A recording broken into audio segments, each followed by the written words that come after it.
you can roll the dice. The stakes are high, but these ain't no highs. So play your cards, but there's no going straight. It's the end of your streak. Time to face your face, but was this another race of your sleep? You had one last play that we couldn't believe. And all the house will cheat it out of a quick, but it's what they call beginner's luck.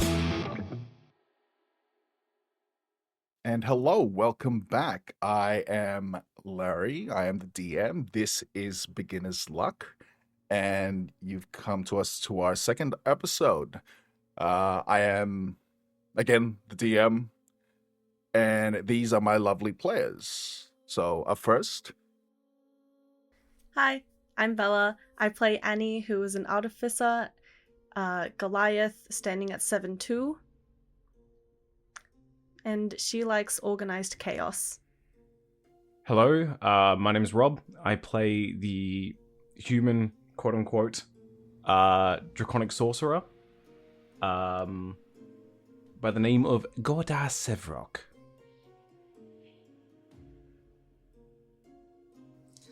Hi, I'm Avia. I play an elven bard named Raynor. Raynor's inspired by Danny DeVito's character Harry Wormwood from Matilda.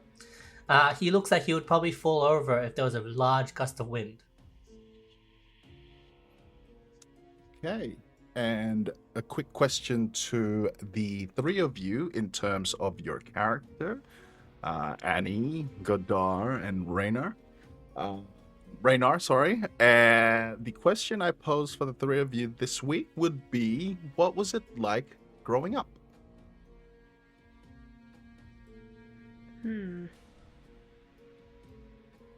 I think for Annie, it was kind of lonely. Her parents would be working a lot, they wouldn't really be home, but they did try to feed into her interests a lot so that she wouldn't be bored. I think that's how she became such an icon at such a young age.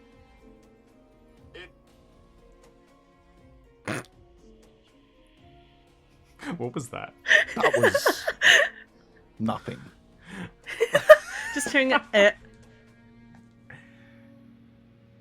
For Gordar had a luxurious but lonely early childhood. Probably really became an enjoyable one once his little sister Sarah was born. Oh, that's cute. Raynor would probably be busy scamming people or learning a trade. So he would have probably been surrounded by a gang of ruffians pulling the next small-scale scam. All right. Interesting point. So,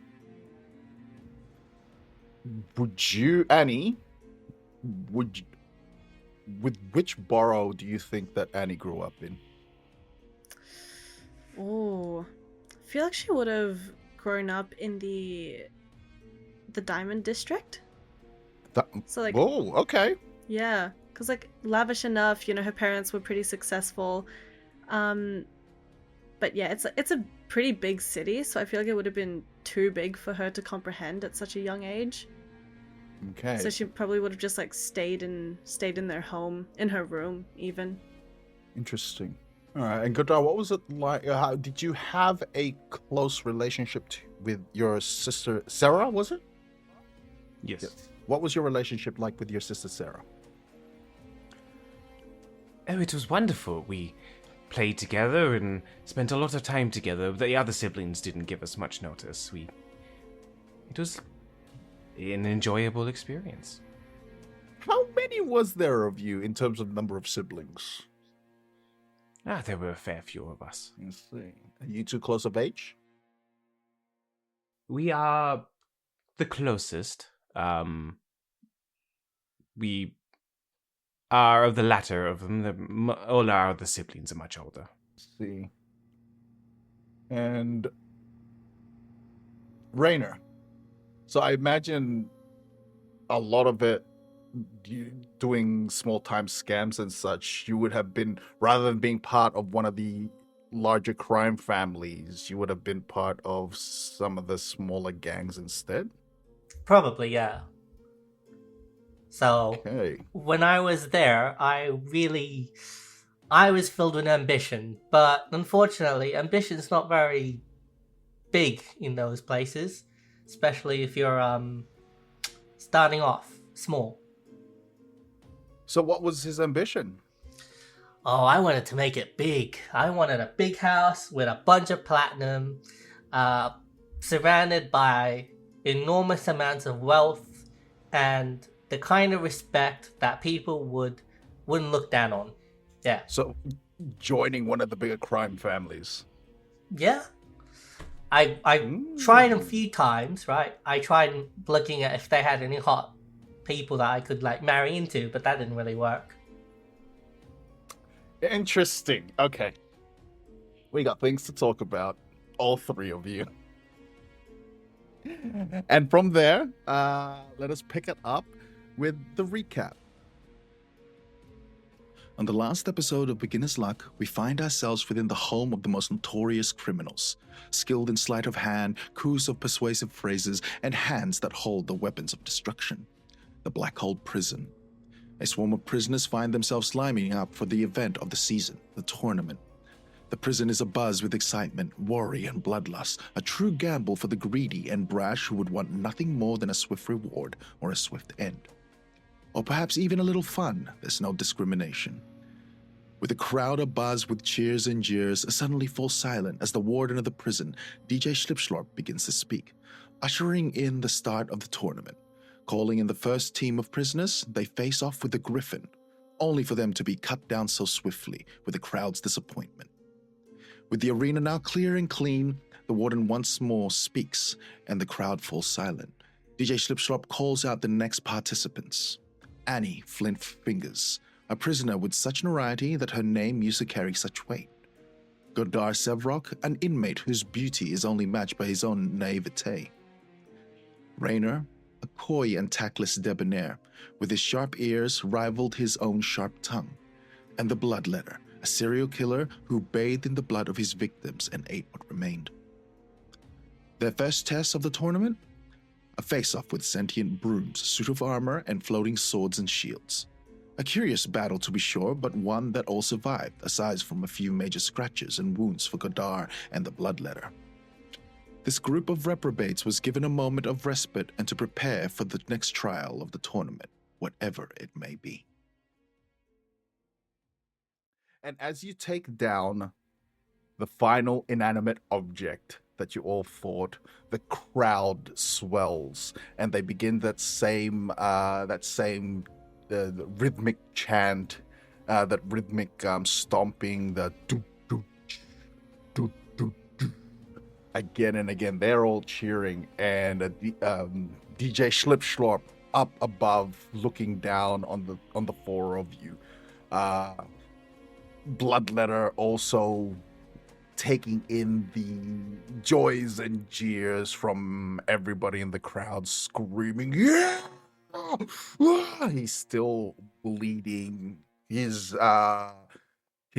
prisoner jumpsuit now burnt and torn off, and the cracking of the mic once more swells within the arena. Well, it looks like we have our first team to be able to make it through the first round. Now, let them take a little break, and perhaps we can see if they can face their next challenge. And then the ground begins to shift and shake once more. The imagery of the set of this old dilapidated mansion begins to shrink down and fall into the ground, and once more you are now standing upon sand and dirt. The gate behind you begins to open, and that familiar half-giant guard is standing there awaiting for your return. Oh, when can I get that meeting? I don't want to fight anymore. Crowd continues, and your voice is drowned out.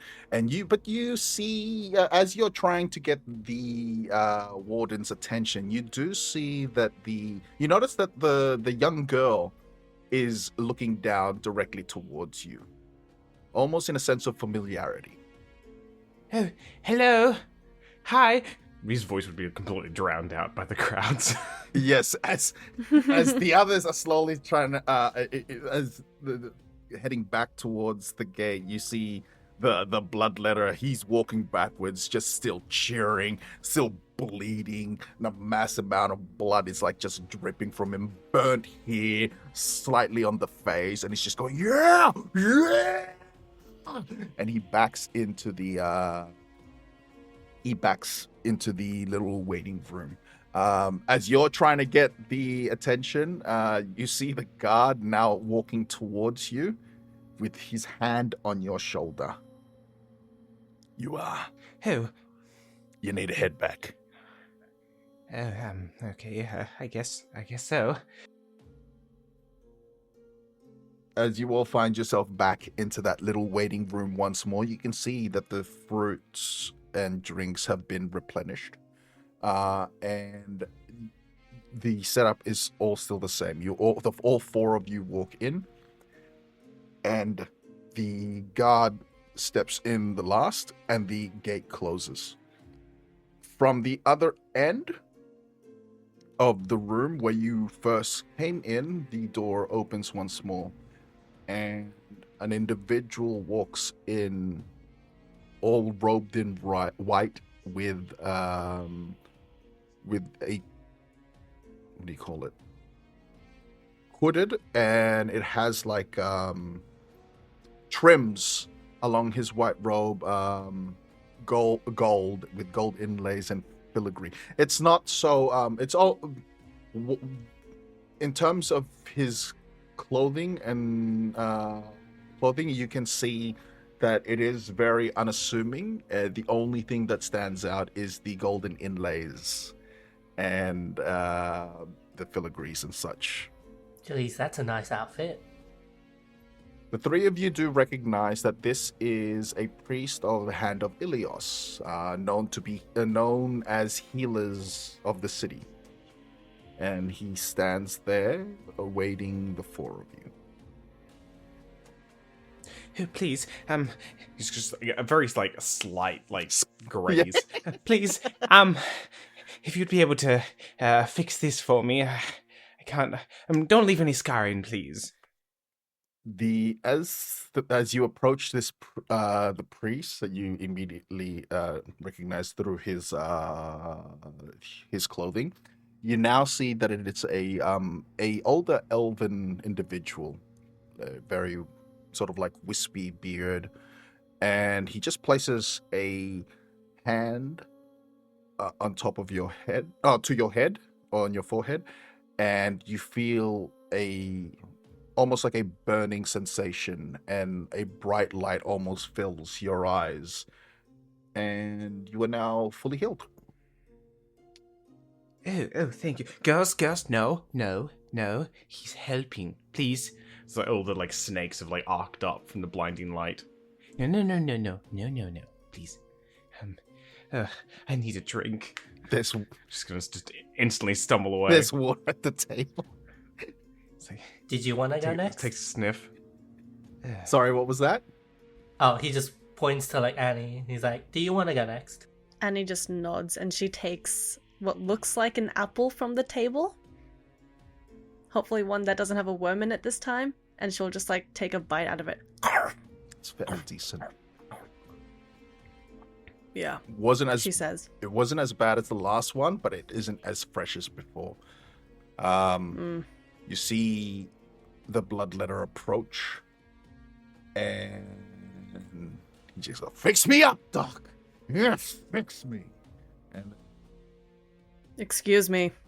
you see the priest a bit apprehensive before putting his hand on the bloodletter. You were saying, Annie? Annie wants to interrupt the bloodletter because she was first in line. He just kind of barged in. Mm-hmm. It's quite rude of him, to be honest. So she just goes, "Excuse me. What do you think you're doing?" You're excused, madam, he says sarcastically as he bows. You approach No. the priest, looking at your she size. Come a little lower, please. Annie will slightly, bend towards him. He places his hand upon your forehead, and you have this burning sensation inside you, your eyes almost blinded by this bright light. And you feel your wounds close up. You feel almost invigorated. Ugh. Great. As you are all done, you see the bloodletter sort of shove you out of the way. Me first, small fry. He looks at you, Rainer. All right, mate, go for it.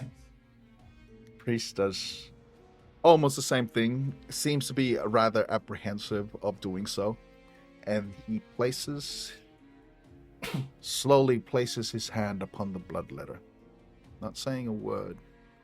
And Rainer, you do notice, however, that the priest itself almost seems to mutter something to himself, but it's not quite clear exactly what he's saying. But as he puts his hands on the bloodletter, you see that the wounds on his arms begin to close up, and the blood almost seems to just wash away from him. You see the burn marks on his face, almost it heals as if it had been there for years.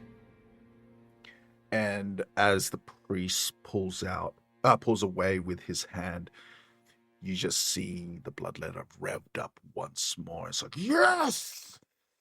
Listen there, mate. Just make sure you don't cut yourself again, yeah? Because this guy is probably not going to come back. We don't know, right? So, hear that, priest? Just watch out for this one, yeah? Takes another slice on his arm. Oh, God. And then another one. Getting ready! Getting ready! And you see him, he takes a seat on the one of the chairs by the table. And he places his feet up on the table, and he's just grabbing a handful of the fruit, and he's just like downing it into his mouth. I imagine that he picked up like a bunch of the grapes, and you see him just eating it, and then like the juices just drip down from his face as he's enjoying this fruit. We never get it this nice. This guy is just... Oh, God. He's just messed up. He's so gross. Rainer is going to go up to the priest, and he's kind of going to look at him, and he's going to like, do you think you can help me out? Not a word. He doesn't say a word, but he just slowly brings his hands towards you. And as you're watching him, you notice that he is also wearing a collar. And as you see that, his hand is placed upon your forehead. And that overwhelming feeling of hot, white burning courses through your body. The blinding light once more. It's as if that you almost imagine like a flashbang almost. But you feel great. Oh, God. That was an experience, not one that I would like to try again. Excuse me, but I noticed you were mumbling something before. Like, prisoner. Would you mind sharing it? Maybe we could help each other out, you know? It would be wise to keep your distance from that one. Oh yeah, you can tell. That guy's cutting himself. He's not very smart, is he? He just looks at you and nods. Then you see him turn around and pops back out the room. The crowd continues to swell. And then you hear DJ Slip Slorp. While we await for the blue team's next trial, we have another team who thinks they can take their place. Here we go. Next match. And then another team once more is doing combat. And this time it looks like that they're up against a few Gargoyles. Yes. So you see these stone figures flying all around this other team, and they're doing the best that, well, from as far as you can tell, they're doing the best that they can, but each of these gargoyles are just swooping at each of these individuals, tearing them from limb. And the crowd is going crazy. So you have a few moments of respite. Everybody take a long rest. Yes, long rest. Oh. Oh, yes. Hey. Very nice. Because you're gonna need it. Go. The crowd continues to go wild outside, and as it's almost as if no time has passed, where you thought that you would have this short break, the battle outside took no less than 15 seconds, and you can now see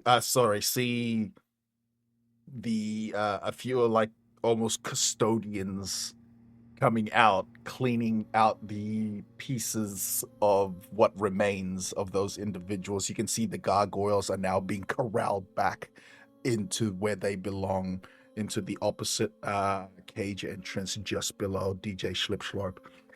You can see some of these mages cleaning out the blood using their prestidigitation to ensure that the next combat is nice and clear for the rest of you.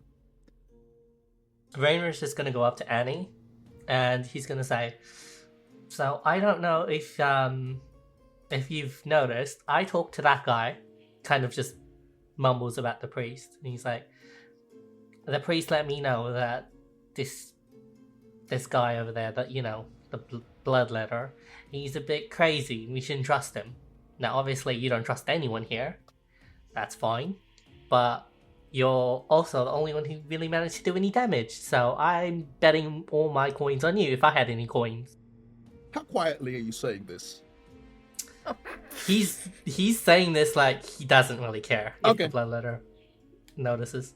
No, he's starting to priest bit a bit quietly, but then the rest of it he's just gonna be like, yeah, I don't care. I don't recognize him.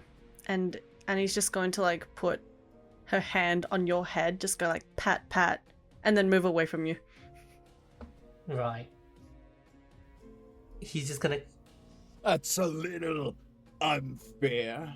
You hear the bloodletter open his mouth. We're supposed to be a team. And he reaches for more of the fruit. Oh. I watch your back, you watch mine. And then what? And then watch your own back. You seem to recognize me. Where do I know you from? You don't remember. No, I don't. I got these from you. And he once again forms those sickles, those spectral sickles that you now recognize as something that you have made. And maybe give me an intelligence check.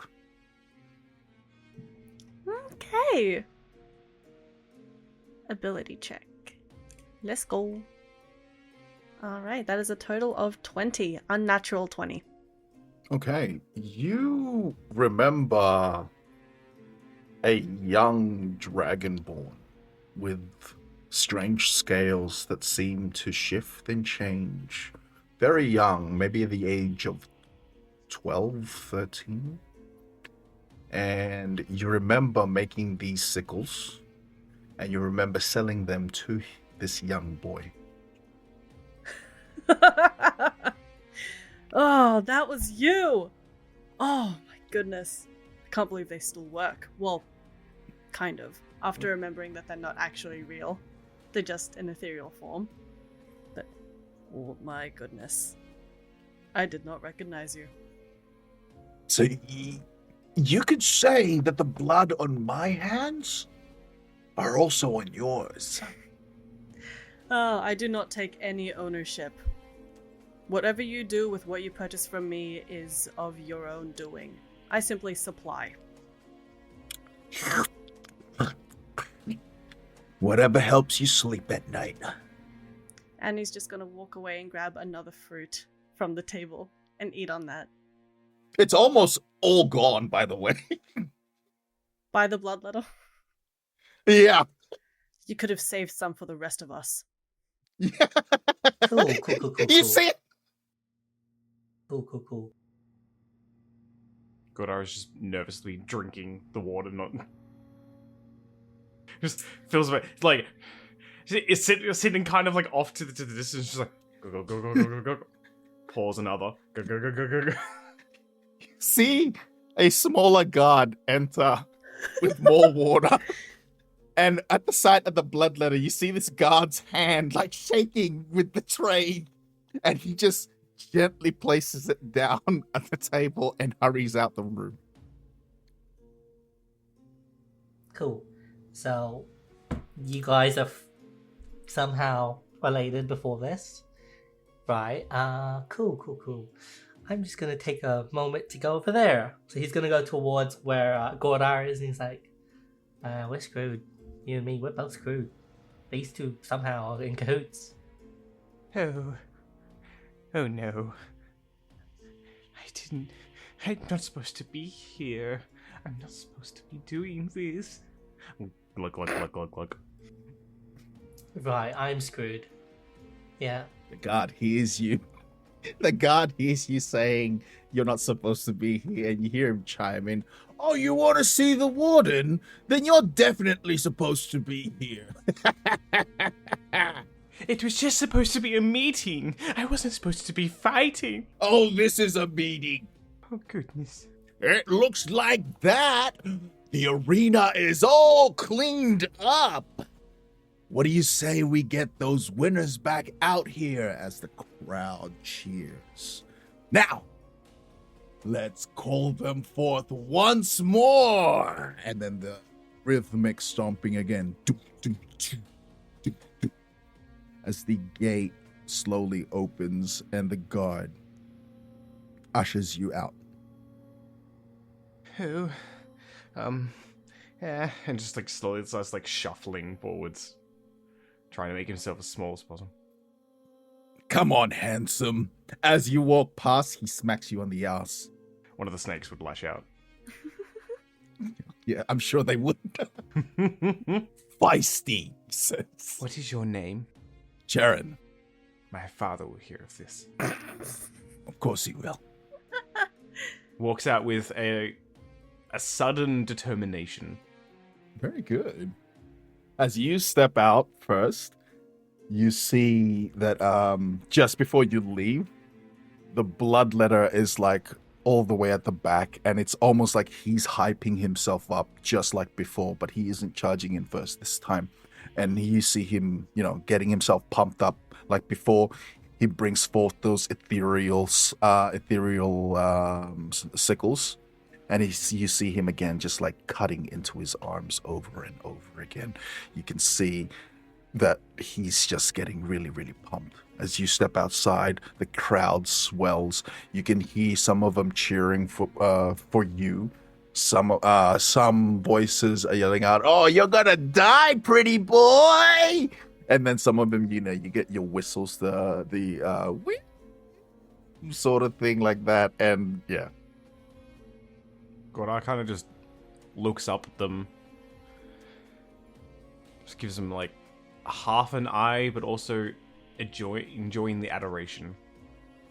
Yeah, I imagine. First out on the plate, we have the young noble Godar. And then there continues cheering, and you hear, all the jeers and cheers from everybody. So Rainer will go next, and he's kind of like use that toothpick thing to kind of create his daggers, and he'll create his hat, and he'll kind of like fix up his jumpsuit a little bit so it looks kind of presentable as he kind of just walks out to the crowd and kind of looks at them. And he notices the bloodletter is not there yet, so he's kind of being a little bit more hesitant to kind of go in, but he also knows presentation's everything. So he's kind of being like, okay, well, I'm going to present myself in the best way possible to this crowd. So go in, act all confident.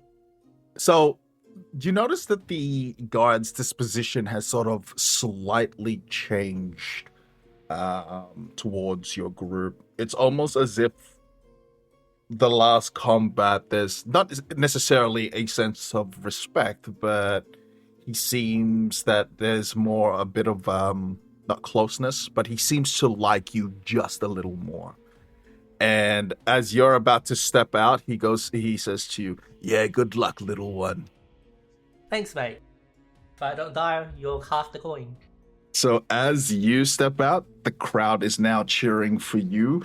You hear DJ Schlipschlorp once more, and he says, "Oh, and we have up next, we have Rainer. What's he going to do this time? Do a little ditty or make himself unseen? We will see at this upcoming trial." And the crowd is cheering. And then you hear one guy, "Yeah, go invisible again, you lame-o."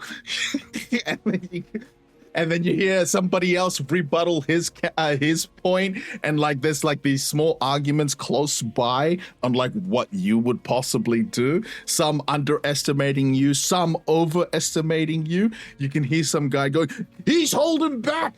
He's holding back." But you're taking it in as you're doing this performance for the crowd. Holy wow. Annie's going to step out of that little room, and she's just going to stretch her body, kind of shaking out her limbs, making sure that everything is like not cracking, I guess, in her 50-year-old Goliath body, as she takes on a large form as part of one of her abilities. No, straight out of the gate. Straight out of the 8. Oh, never mind. It says character level 5. You are certainly not level 5. My mistake. Certainly not. But yeah, she's just going to stretch out her limbs and just kind of crack her neck as she, on the other hand, just starts clicking her prosthetic arm, thumb and middle finger, trying to ignite a spark. Within the threshold of this waiting room, you notice that your clicks, when the flints rub together, there is no spark within the threshold of this waiting room. Not the same. It won't work here. You gotta be out there. And he Fine. he gives you a genial bow. And he goes, "Madam." And he's a bit stunned and surprised by that. She kind of ignores what just happened there, and she continues walking forward.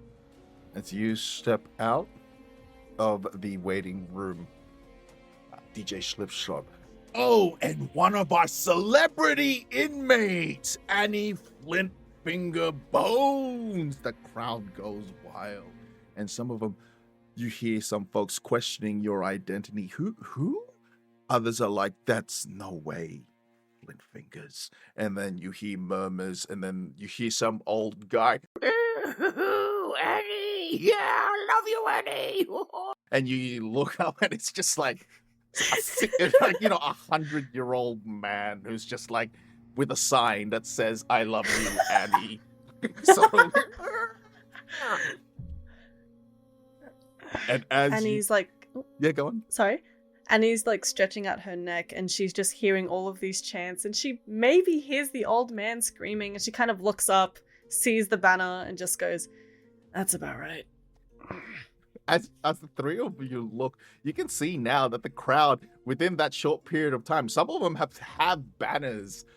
It is almost like one of those, like a WWF wrestling ring, and you've got folks with banners on it, like saying, "I love you, Annie. Yeah, Godard, Snake, guy, girl? Question mark. Radar, go invisible again," and all these sort of stuff, right? So the crowd's going crazy. But Oh my then god, that's amazing. there's this brief moment where you almost think that the bloodletter isn't going to come out. And you're waiting there as the crowd is still cheering and calling out your names and such. And lastly, we have the serial killer, the bloodletter.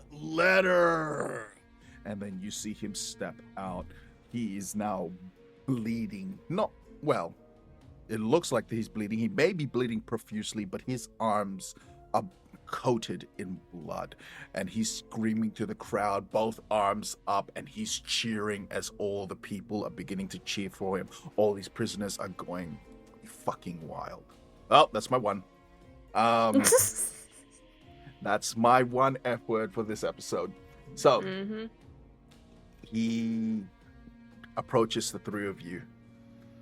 You all ready? Squadar looks over him. Does it look like it's his blood? Do you mean, does it look like Godar's blood? No, does it look like the bloodletter's blood? Like, does he have open wounds, or was... Oh, he does have open wounds, but why don't you go ahead and give me an investigation? Let's say an AC 13. Alright, that's a +0. And I rolled a 19. All right. You notice that, like, with the blood, that it's hard to tell because it's like red blood. But then you look over to where you came from, and you can just see the guard is clasping his throat as he slowly falls down. Oh, It's like takes 2 like side steps away from the bloodletter.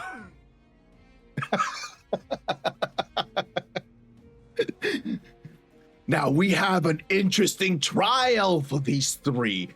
They are going to face off with one of our newest inmates, another celebrity, another well-known, none other than the Lighthouse family's Coppernickel. And the crowd is going nuts. They're going wild. You all recognize the name Coppernickel. He is a weapons dealer, a arms dealer who works for the Lighthouse family, one of the biggest crime families of Antilles. The gate opens, and slowly you see this individual step out in an orange jumpsuit, and it is an Aarakocra. Looks to be old and almost decrepit. You notice his wings, they've clipped his wings completely, where all the feathers have been torn from it, and it's just almost like these bare limbs that limply hang over him.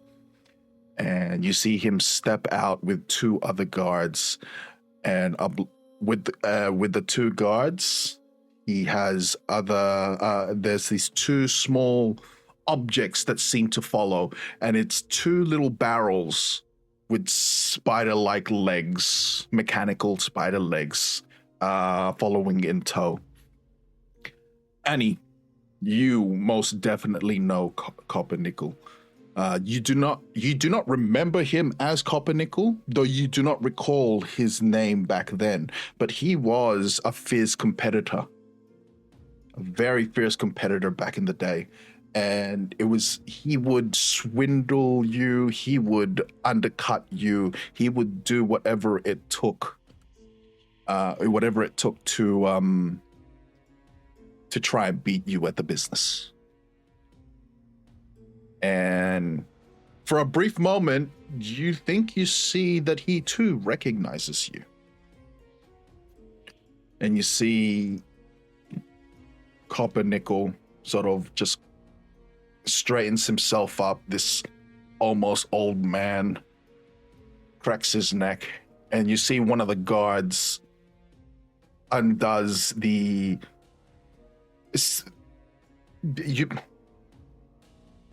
it's unusual because generally when you are in this prison, the only shackles that you would have would be the braces around your neck. But Coppernickel seems to also have braces on his feet and also his arms. And you see one of the guards undo the ones on his feet. You see the other guard undoes the one on his hands. And you see him sort of stretch his arms, and the 2 guards leave, and now is just sort of like almost stretching like an old man does, it's just like a bit of difficulty. And as the two guards leave, another one re-enters. And you see from where you're standing, it's hard to see what this other guard is doing, but then you realize what it is. He is placing one of those stone little rods into his bracer. As the rod is placed into his bracer, you see that his wings, he stretches it out, and spectral feathers are formed within his wings. You see a spectral rifle in his hand. You see now that the two little barrels almost ready to pounce. And he steps closer to the four of you, ignoring Raynor, ignoring Godard, ignoring the bloodletter. And he looks at you, Annie. Well, it's been a long, long time, Annie. I could say the same for you, bird brain. Looks like you're not dead as everybody thought you were. No, I've been out for a long time. I took over the business. I was running that city till those upstarts got me, caught me. But don't you worry, I'll be back out there. And nobody be remembering your name. At that, Annie's going to take a look at the crowd. Can she kind of tell how many are cheering for her versus how many are cheering for Birdbrain? Give me... Oh, no, you know what? No. They're all cheering for him at this point. You can barely hear anyone mention your name. You are long and forgotten. It has been, 30, 40 years? And you see the old man, like, cheering for you before. It is now crossed out Annie, and it says Copper Nickel on it. Well, that's just insulting. Now to think that I get to kill little old Annie. And you see him sort of like doing that old man walk away thing. And you hear DJ Slip Slurp. Well, it looks like it is time for their next trial. Let's get this started. Let's go. And then the ground begins to shake once more, and you can see as the ground shakes, wheat fields begins to rise, cornfields. You see a silo not too far off, not just reaching the tip of the, just to the side of the bubble, closer towards where Skybox is. Is that what that's called? Where normally, yeah, the Skybox is. And you see Copper Nickel with his sort of like hunched sort of old man thing and takes flight.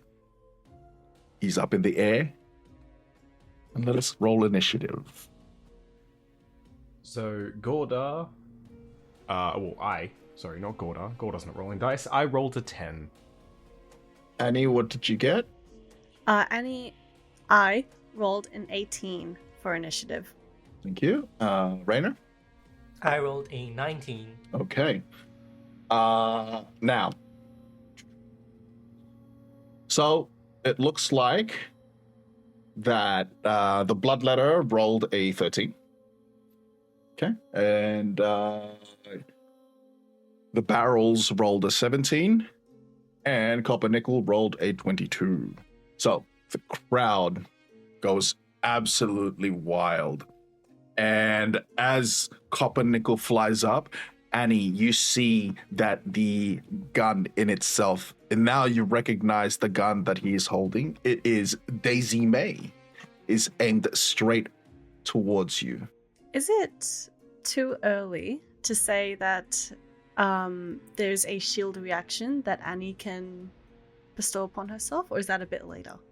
No, a reaction is a reaction. If somebody makes an attack, you simply say that I will use shield. Yep. And I would advise that you do, because that is a 21 versus AC. Excuse me?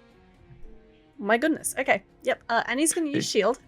So yes, most definitely. So you see Copper Nickel, you see him lining his shot towards you, and he fires, and you see he fires towards you. It is a 21.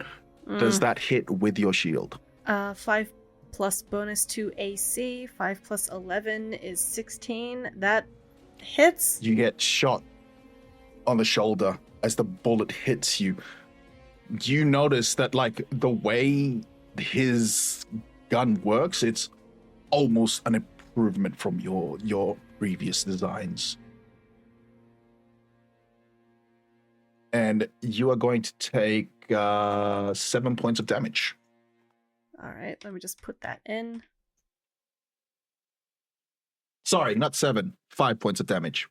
And he's going to recoil and grunt in pain as that force of energy, or I guess that blast impact, just hits her shoulder.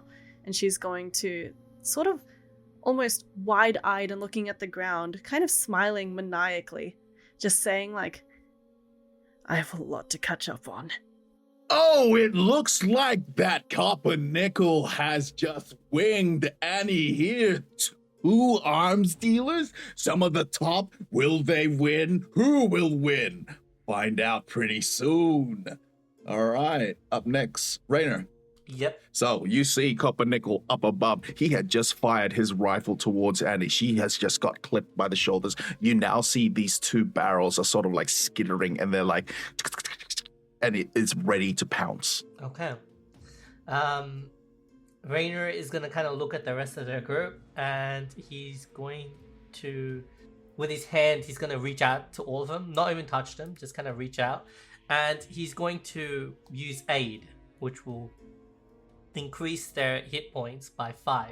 So all 3. So even the bloodletter. Damn.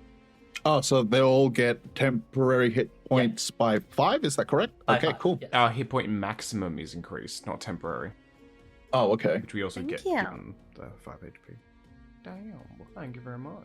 Perfect. So you've cast aid, and everybody gets 5 HP on top of their max. Is there anything else you'd like to do? He's going to, this isn't an ability, he's just going to lay down prone and cover his head like that, like in a disaster recovery situation. Okay. Because there is wheat fields everywhere. He's just trying to make himself not a viable target. Perfect. All right. Awesome. The wheat field,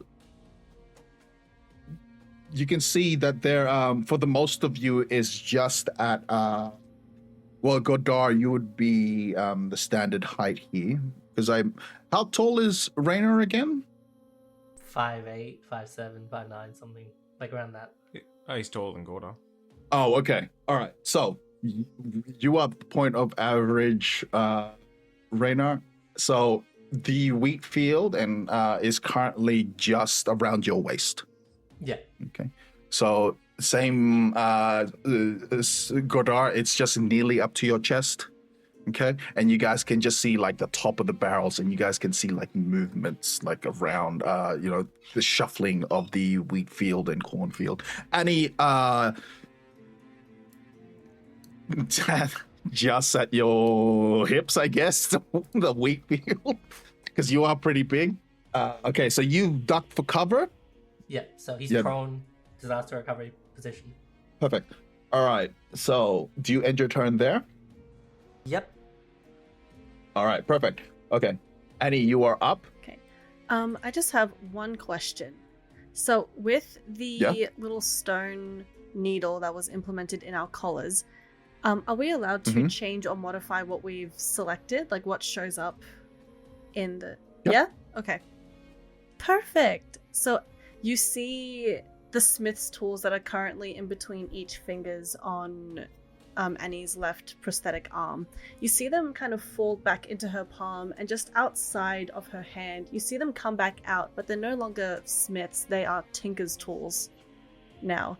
And Okay. with that, Annie is going to cast magical tinkering, and she's going to create a rope. Oh. Okay.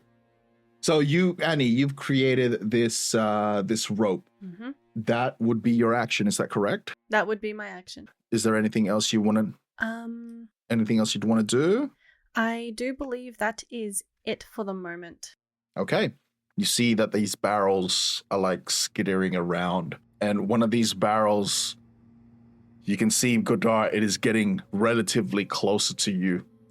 And as it gets closer to you, you see rustling in the wheat field, just the tip of that barrel you can see. And you hear a...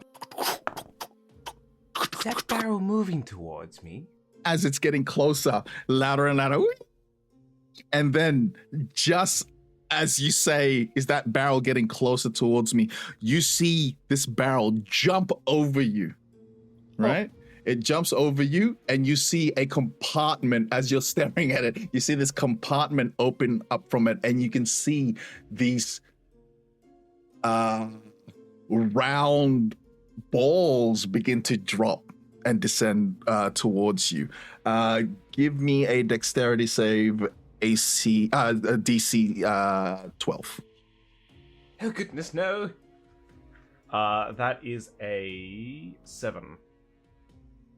All right. So as you say, oh goodness, no, these things drop down towards you.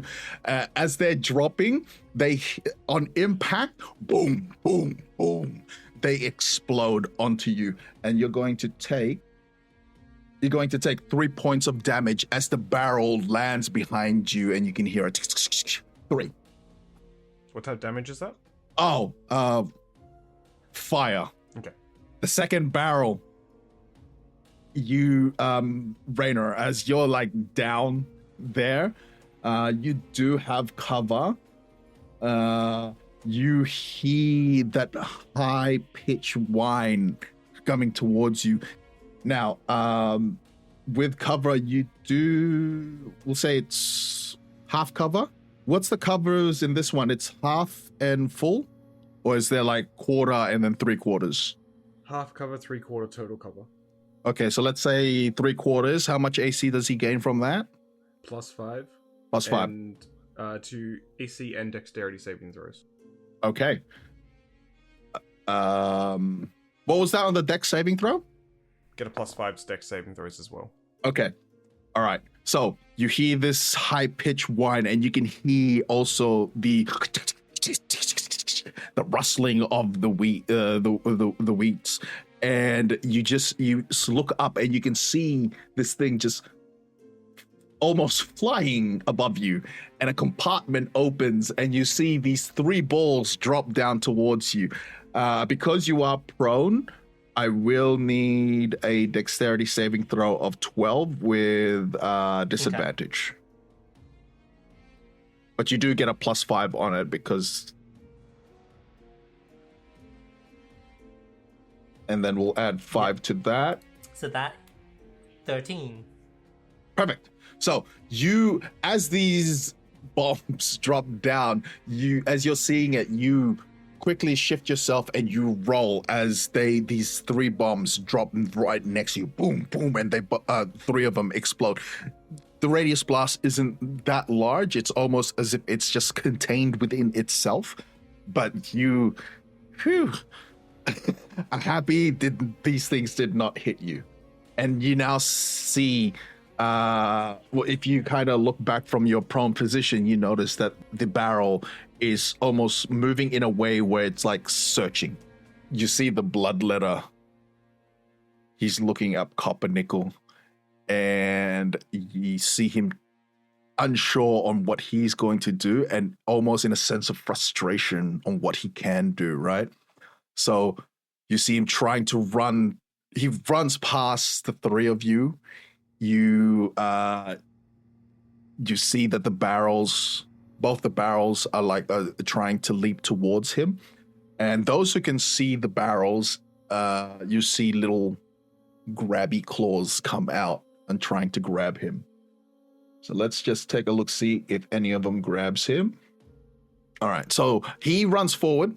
The bloodletter runs forward, and the first barrel, which is the one closest to you, Raynor, tries to grab him. These little mechanical arms come out of this barrel, but the bloodletter ducks and weaves and then just kicks it out of the way, and he continues to run. He runs past you, Godar. As he runs past you, the barrel that is by you, you see these mechanical arms sort of come out of, well, you hear like, and you see the bloodletter just sort of stop in place, and it's like, crackers. As he just swings towards this barrel. He's beginning to try and dance with this barrel as he previously had, as you previously seen with his sickles, but he seems to have great trouble doing so.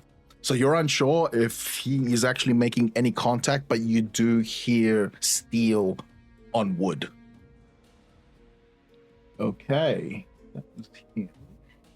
And Gordar, you are up. Oh, good. Ow. Ow. I was just like from putting out like a little fire upon his clothes. Just like, ew, no. Who? Can I see Copper Nickel? Yes, most definitely. He is Alrighty. up at the threshold of the bubble. You, dear sir, are already a pain in my side. As I'm going to bonus action, go into innate sorcery. The crown, the Medusa crown, flares up. The snakes, launch up, and their eyes glow that green. Their jaws extend as I use that as I gain advantage on sorcerer spells, and my DC goes up by 1 for them. And I'm going to cast, as he raises his hand, like from underneath his clothes, this like spectral, like green, like tattoo kind of runs up his arm before it curls off the back of his hand and launches forwards as I cast Ray of Sickness. Perfect. And that is at advantage. It's a sorcerer spell. 24 to hit. But you most definitely hit him. 11 points of poison damage, and now has the poison condition. Can you tell me more about the poison condition? The poison condition means that he has disadvantage on attack rolls Okay. and ability checks until the end of my next turn. All right. So he has disadvantage, basically, right? Yeah. Okay. Yep. As your Ray of Sickness hits him, and it hits him, where do you want it to hit? Just center mass. Okay. Center mass. Hits him square in the chest. Oh, you tricky son of a bitch. Yes, well, snakes don't exactly like birds. Perfect. And you see, like, when you hit him square in the chest, right, he sort of like descends from impact for a brief moment, and he sort of flies himself back up, like straightening himself. Is there anything else you'd like to do? That is my turn. Okay. It's Copper Nickel now, once more. And with that shot, he now aims Daisy May towards you. You dirty bastard, he says. And he takes aim. Oh, actually, I'm not a bastard. I know who my father is. Have you heard of Viridor Sevrok? He considers for a moment before saying anything, but before he does, 16 versus AC. Is that disadvantage? Oh, good. Yes. All right. Yeah, I got to do that again. That is now 14. Shield. Okay, so you see Copper Nickel aim at you. I know your dirty father. And he fires Daisy May towards you. The bullet flies and whirls to the air as it is going straight for your chest, exactly where you hit him. And that shield, that shimmer that you've produced before, once again just comes over you, and the bullet bounces off. The secondary, his left hand like flicks as the spectral energy like comes from the crystal, just covering. Dirty bastard. Oh, you haven't looked in the mirror recently, have you? He's got no comeback for that. Crowd is going wild. Damn. Oh, it looks like Godar was well prepared for that shot. The crowd is going nuts at this point. Again, going now, woo! Godar, yeah! yeah, baby! And then from there, let us... Rainer, it is your turn. You are down on the ground, prone. You have a barrel just behind you, trying to look for you. Not too far, you can see the bloodletter almost dancing, but seems to be somewhat struggling. You see Godard just fire at this flying bastard, and Annie over there. Yep. So what Rainer is gonna do is kind of look at the direction of the copper nickel. Yep. And he's gonna just shout out, "Your rings aren't even real," as he kind of casts Tasha's hideous laughter. So, creature of my choice within range makes a wisdom saving throw. On a failed save, it gives them prone and incapacitated for the duration. So, from what I remember, he's poisoned. So, Yeah. it's, All right. So wisdom saving throw. It doesn't do to saving throws, unfortunately. It's just ability checks. yeah. Okay. All right. So wisdom save. So it is just normal in this case. And the DC is what? 13, I think. You see Copper Nickel with his hawk-like eyes. Well, they are hawk eyes. He is a Aarakocra. He turns his gaze towards you as you're screaming at him, and you, from where you are, you're unsure on exactly his facial expressions. But then you see him drop, and he is now dropping, and he hits the ground quick and hard with a thunk, and then you just hear...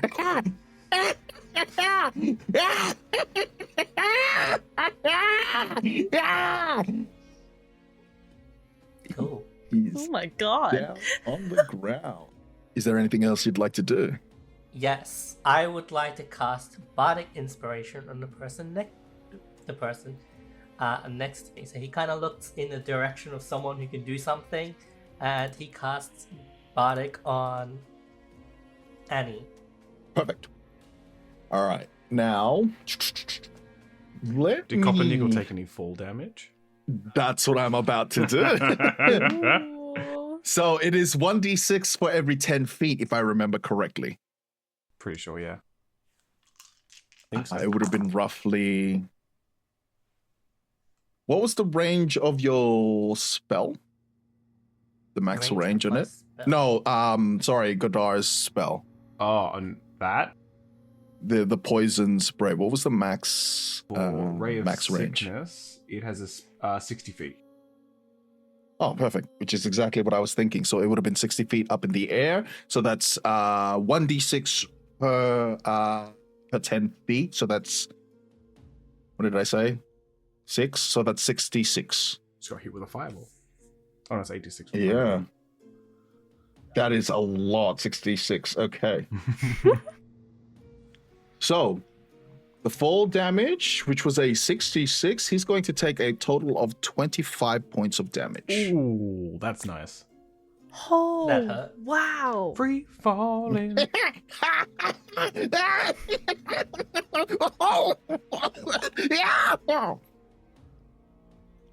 All right, Annie, you are up. You just see Copper Nickel drop like a stone, like a sack of bricks, and you hear him laughing.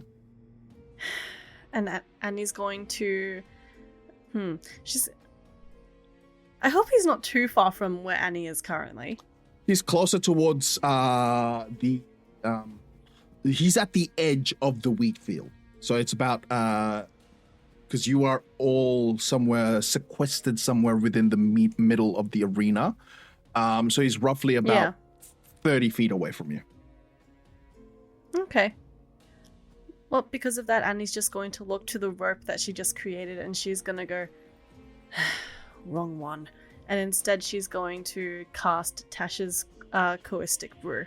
Oh, okay. Caustic? Caustic. Caustic. Caustic. Could you tell me what that does? Okay.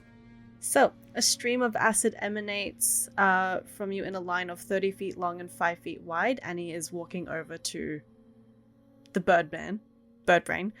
in a direction you choose. Each creature in the line must succeed on a dexterity saving throw or be covered in acid for the spell's duration, or until the creature uses its action to scrape or wash the acid off itself or another creature.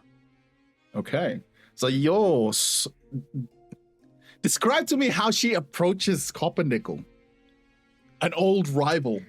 Annie is she's kind of mad, but she's also intrigued. So she's just going to gently, in quotation marks, walk over to him, one foot in front of the other, and she's just kind of how would you describe this? Flexing her fingers of her prosthetic arm as she does so. Just kind of doing that. She's sort of in her head, she's wondering what has happened in the time that she's gone, that this bastard is now at the head of the weapons yeah, he's dealing, the biggest entire network. Yeah. She's wondering what the hell it is. And she's getting more jealous and more envious the more she walks towards him. So her stride as she's approaching gets slightly faster and faster, would you say? Yes. Yeah. Oh. She's one step, two step, one step, two step, yeah, one step, okay. two step, one step, two step. And where are you going to stop? How far from him are you going to stop? Because you're 30 feet, you started 30 feet away from him. I want to say right at his talons. Okay.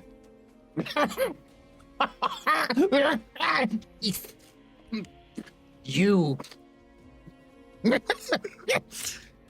You bitch.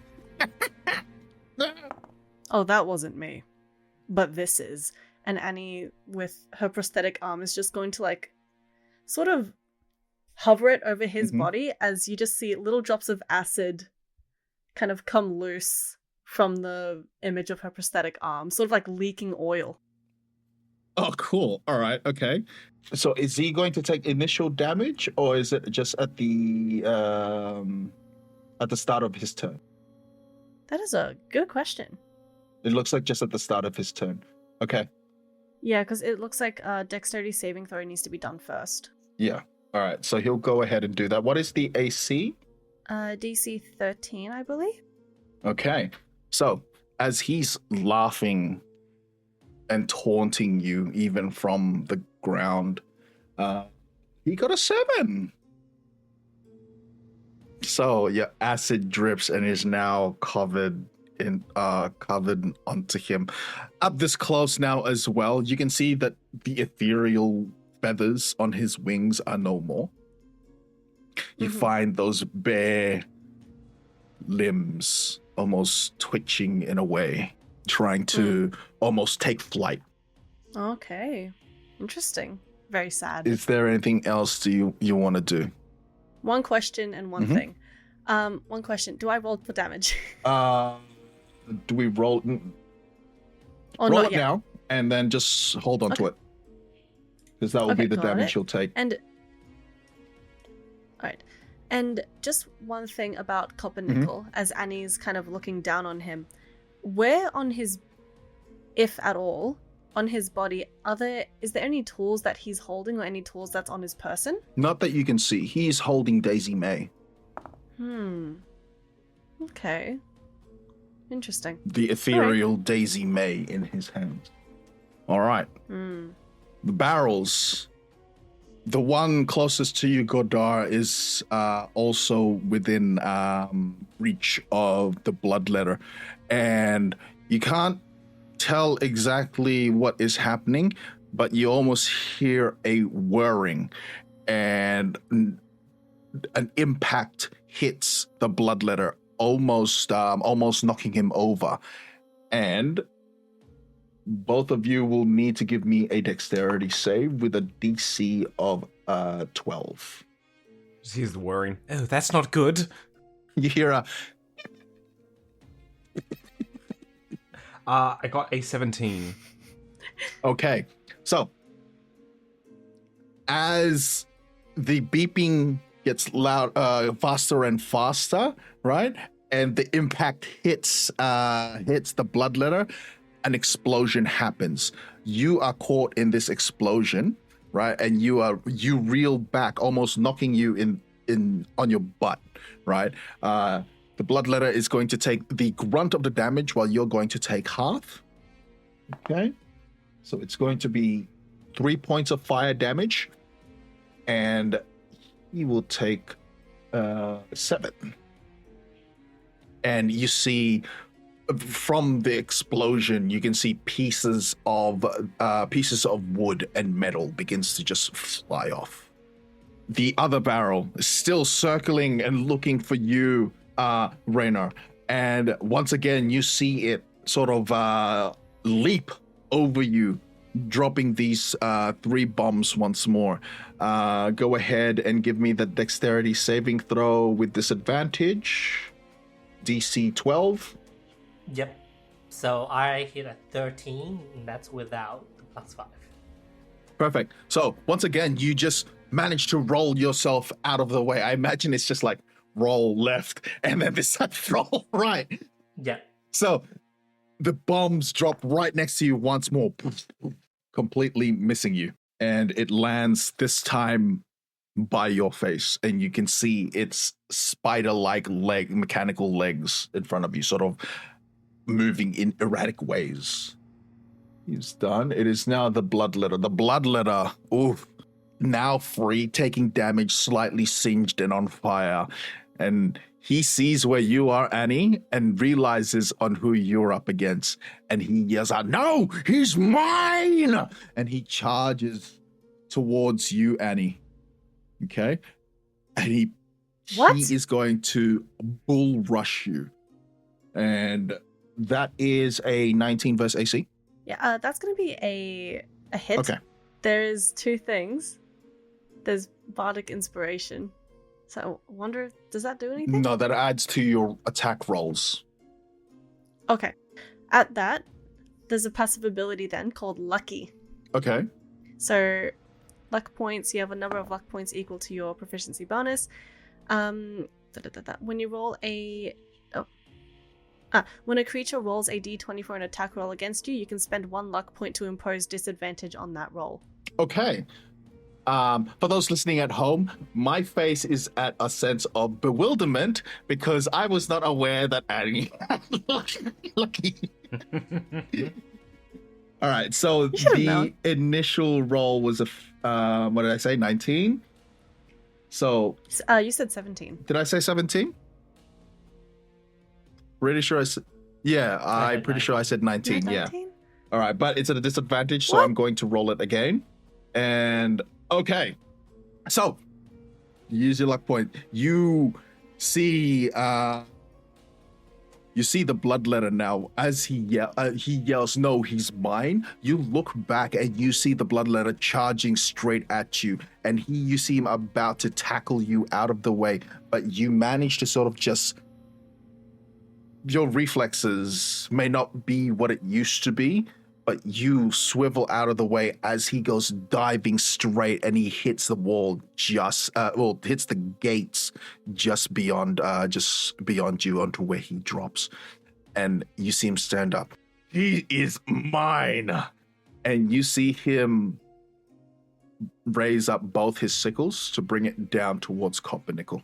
As he brings down both of his sickles towards Coppernickel, still laughing. He was a bit, what do you call it? What's the word here? A bit phased when he hit that gate, those huge iron gate. And as he brings down his both sickles, completely misses. And he yells out, "No!" And that will be him. Gordar. I was going to hear the explosions and the quick rolling of Raynor near him. Mm-hmm. Yeah, he's kind of looking forwards and backwards towards roughly where, you can see, because Annie's standing, right? You can see, her clearly above. Yes. Mm-hmm. Kind of, looking in between, two is okay, little one, help the little one. As, Pointer and Ring Finger flick out the little beads of green energy which turn into snake fangs. He's going to whip forward towards the little construct barrel and is going to Sorcerer's Burst with advantage because I have my Hellos of Snakes. Okay. And that's going to be a 20 to hit, unnatural. All right. because he has 3/4 cover, that's a +5 to his AC, that barrel's AC. But with a total of 20, you still hit. Give me an 8. It's a 7. 7 points of poison damage. Perfect. So, as you've gone and fired your thing, you can see just the rim of this barrel moving around, and so you can almost guesstimate on exactly its positioning, and you aim straight towards it. Raynor, pieces of wood just drop, and pieces of metal and thing just drops, not only on you, but in front of you, and the barrel has now been exploded. Are you alive? Rainer just puts up his hand and kind of waves. Oh, goodness, okay. Annie, are you okay? Annie will bring up a thumbs up towards the direction of where she hears Godard's voice. The important ones are fine. That crowd is Wow. going insane. Oh, it looks like the two of Coppernickel's little toys are out of commission, and he is down and out. Godard, from where you're standing, you can see the girl in the Gothic Lolita dress, just almost as if she is on the edge of her seat, and she's peering down, and she's just watching everything that is happening. All right. Coppernickel is now up on the ground, still laughing, and he needs to make a save. I understand. Is it at the end or at the start of his turn for the laughter? It is at the end of its turn, or if it's been attacked. Okay, so he hasn't been attacked yet. And now, Annie, with your acid thing, does he take the damage at the start or the end of his turn? At the start of each of its turns. Okay, so you rolled a 7 earlier? I believe so, yes. Yes. Okay, now since he's taken that damage, that means that the laughter ceases, correct? It's he has to do he gets advantage on the save. It was a save. Okay. All right. So, Pumpernickel, What do you mean being burned by acid isn't funny? he's still laughing.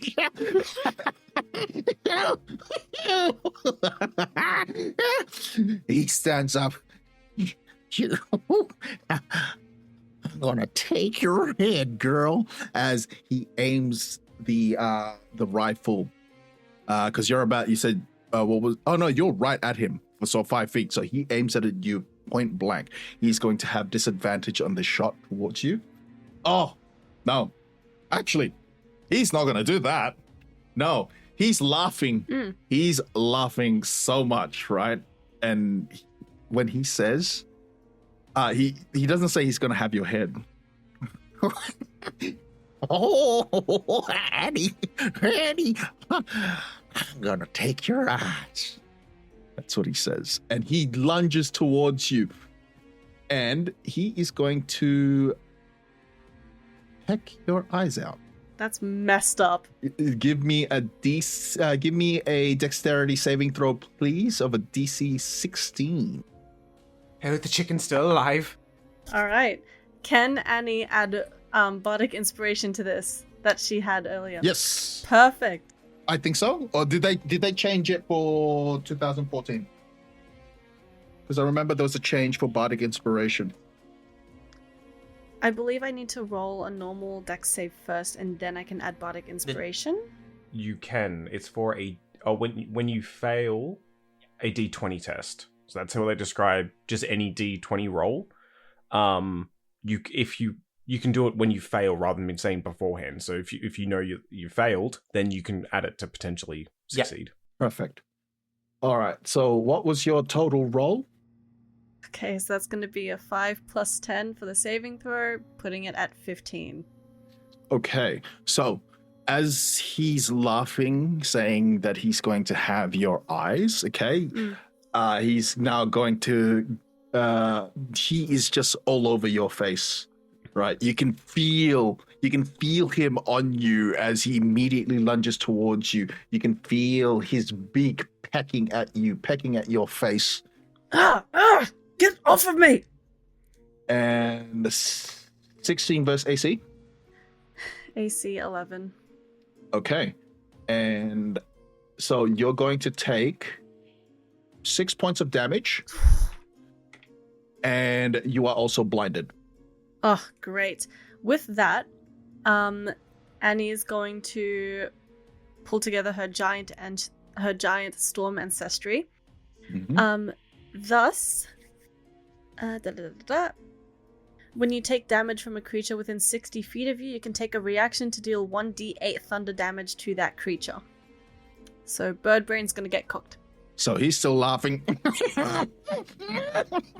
as he's pecking away at Well, your that's not- face and hitting your eye. Enough! And at the enough, Annie's skin just starts to kind of glow white with like little hints of purple as you see little strings of, I want to say, lightning just kind of going between her skin and to Birdbrain. And as he, so you are now currently blinded from the pecs to the face, right? And he is now going to roll his wisdom saving throw for the laughing. He has advantage on it too. He has advantage. Oh, that's right. He has advantage. Okay, so what is the DC once more? 13. 13. Okay.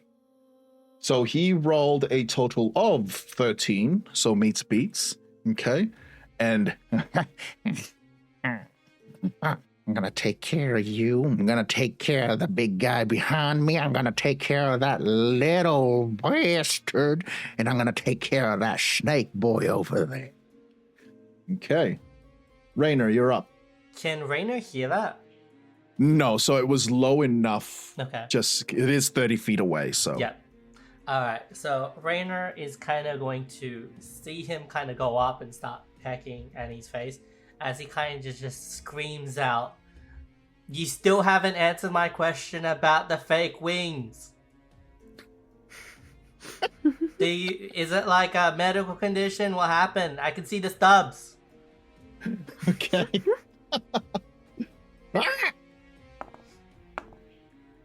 I'll give you my answer soon enough, boyo. This means that, so you've cast, what did you I cast? cast Vicious Mockery, which is a string of insults laced with subtle enchantments. So it's a wisdom saving throw, or they take DC 1d6 psychic damage, and have disadvantage on the next attack roll. Okay, so you must make a wisdom saving throw. And it is 13.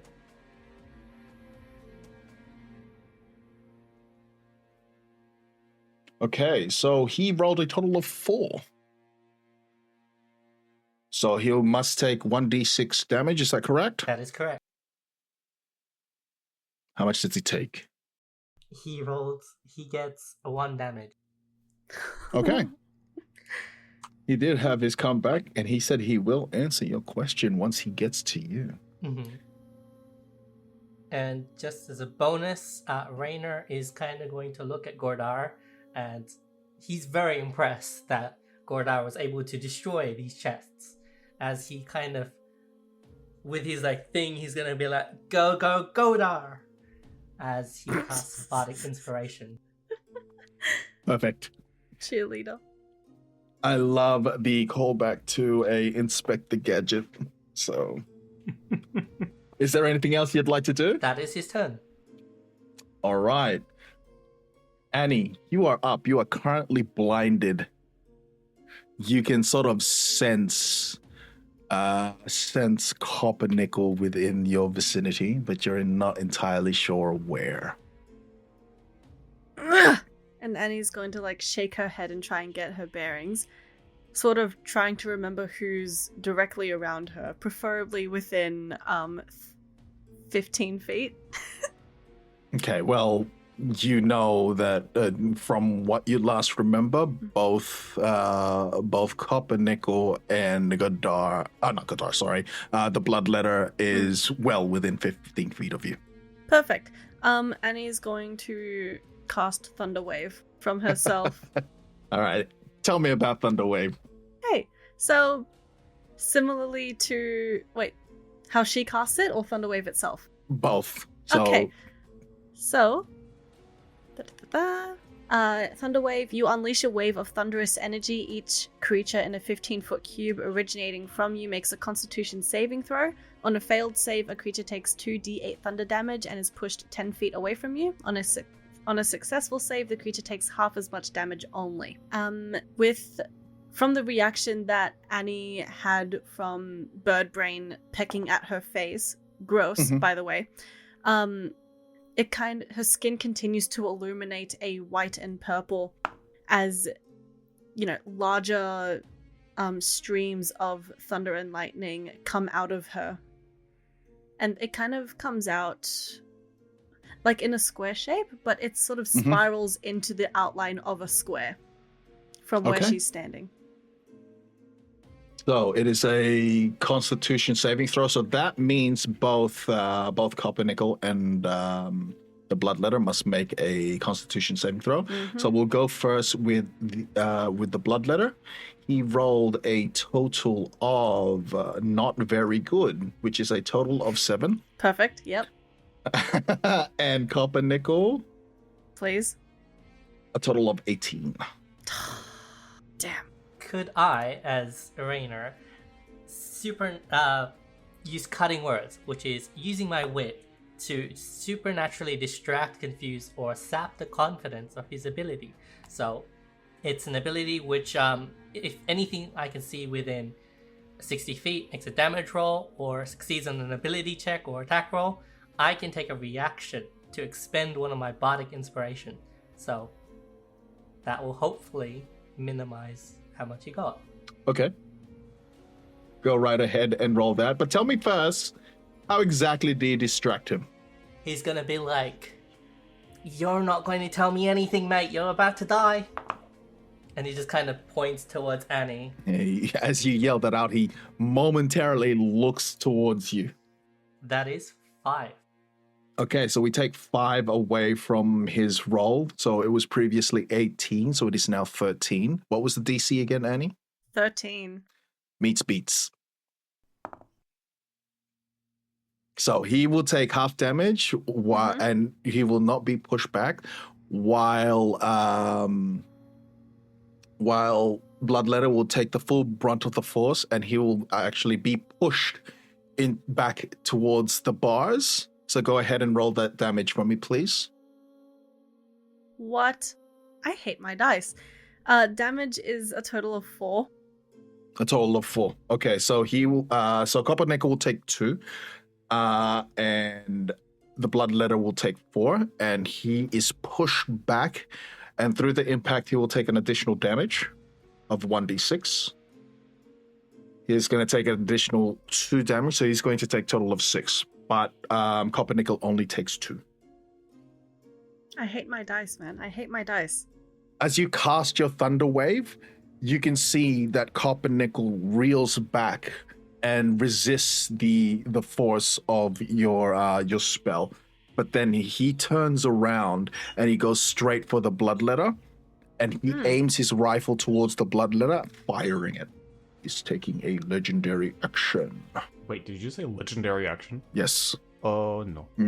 So he aims and sets off his rifle, What does that mean? and he does 6 points of damage towards the Bloodletter. Is there anything else you'd want to do, Annie? That shall be it. Okay. It is now the Bloodletter's turn. You see him wipe, himself, blood streaming from his nostrils. You see his scales, this iridescent sort of colorization within his scales, shifting between red and blue and green. And he stands up and he looks at Coppernickel. You're gonna make me even more famous. as he charges towards Coppernickel, and he begins to do his sickle dance. You see him, and you can see Coppernickel ducking and weaving almost any of it. You're not sure if he hits anything or not. And that is the bloodletter. Gordar. Oh, so much has happened. Okay. So as Gordar looks over at like the dance, the signal dance that is happening, do I have a clear shot upon? Oh, you can see him quite clearly. Yeah. Alrighty. Going to do the pointer and ring finger. Just 2 little beads of it, green energy, as I once again cast Sorcerer's Burst. Sure. Towards Coppernickel. Alright, so that is an advantage because I still have my crown. Thank God it's an advantage because that was a 1, and a 16, which brings it to a total of 21 to hit. Perfect. So you most definitely hit with your burst. And that is 1 point of poison damage. All right. Oh Okay. no. Well, beginner's luck is not happening for us It's right really now. sad. What's This happening? is your What's luck. happening? All right. So, is there anything else you'd like to do? Crouch. Okay, perfect. As your Ew. But that's not. It's just like as it flicks and like only one of the fangs like just nick the edge of Coppernickel. It's just like, oh, stay over there, chicken. And it's just gonna duck down underneath in the long grass. Oh my god, that's so Okay. cute. it is now his turn. Annie, you cannot see, and the two of you cannot see what he's doing either. As that nick hits him and you duck down, you just hear him go, Which one's Nick? no. The guy in the crowd, the old man who now says, I love you, Coppernickel. Nick hits him. Nick just throws a sign from the crowd. Okay, so It's a breakaway sign. what is your stealth modifier? Who? Godar, sorry. Godar, what is Godar? your stealth? Yeah, Godar, what is your stealth modifier? A +3. For those who cannot see, I have a big, wide, shit-eating grin on my face right now. That's never good. Oh, I'm perfectly safe here. You won't be able to find me. It's okay. And he give me an attack of opportunity towards Cop. Oh no, you can't. You're blind. No, never mind. You're blind. You don't see nothing. I don't see nothing. You hear the Rainer. You hear the rustling of the what do you call it? The wheat fields. And Godar, right before you, above you, spectral feathers, spectral wing. You can see just 10 feet above you. Found you. Oh, hey, chicken. He's going to go ahead and fire Daisy May. And he takes aim, and it's almost too easy for him, like shooting fish in a barrel. And that will be an 18 versus AC. An 18 hits. He fires, and a bullet. He shot you earlier, didn't he? Oh, no, it was Annie that got shot. No, It was I've Annie just that been got hit shot. by barrels. So you feel a hot white sensation upon your shoulder. Not burning exactly, or it could be burning, but you're not sure. And now you're seeing, as you sort of kind of examine yourself, and you see that blood is beginning to trickle from your shoulder, going through your prison jumpsuit. And he yells out, "I'll find you, the other one, pretty soon." I don't know why he's turning into a witch. "I'll find you, my pretty, and your little dog, too." Awful. How much damage do I take? You take 9 points of damage. 9 points of what type damage? It would be force. Oh, ah. Just holding his arm as like the blood's just starting to like pool onto the clothing. I'm just going to roll attack of opportunity from the bloodletter to see if he wings him. And that is a 1, so no. Alright. That is him. So, Rainer, you heard the rustling of the weeds, you hear a whoosh, and you look above you, and about 10, 15 feet up the air, you can see Copper Nickel once more, and you just heard Godard get shot. Oh god. He's just gonna like try to concentrate as he tries to like form a ball. His hands are like moving like they're like trying to claw at himself as he's trying to concentrate. And he kind of just keeps his eyes directly on the Copper Nickel as he kind of casts this Dissonant Whispers. So Dissonant Whispers is one creature of your choice that you can see within range. Hear the discordant melody in their mind. They have to make a wisdom saving throw. On a failed save, it's 1d6 psychic damage and must immediately use its reaction, if available, to move as far away from you as possible using the safest route. Okay. On a successful, it's half as much. All right, that is a 19. Succeeds. Okay, so that means he only takes half as much, is that correct? Yes. Does he still do the reaction thing? I only think that's on failed. Perfect. All right, so go ahead and give me his damage. 11. 11, okay. So half of 11. So these whispers begin to form. It's recorded, so it will hear the whisper. And you see him, you watch as the whispers are almost getting to him, and then he shakes his head. Found you. And you see him eyeballing you. And he is going to take a legendary action this round, and he's going to go straight towards you, and he too is going to try and peck your eyes out. So go ahead and give me a dexterity save with a DC of 18. Okay. And is that still a disadvantage? No. Okay, so you can tell me, did you stand up when you cast Dissonant Whispers? I did. Okay, so it'll be just flat. Okay. I cast a nat 20 and plus 4, so I have a 24. Perfect. All right. That was really, really good. So as he dives towards you, you can feel him on you. You can feel him, his beak trying to scratch at your face. You can feel the snapping of it trying to peck your eyes out. But he can't seem to get to you. All right. I still have bonus, thankfully. I probably wouldn't be able to do anything just because he's right in my face. So I'm just gonna scream out, "Annie, over here!"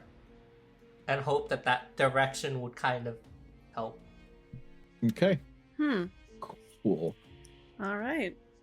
Annie, you are up. Okay.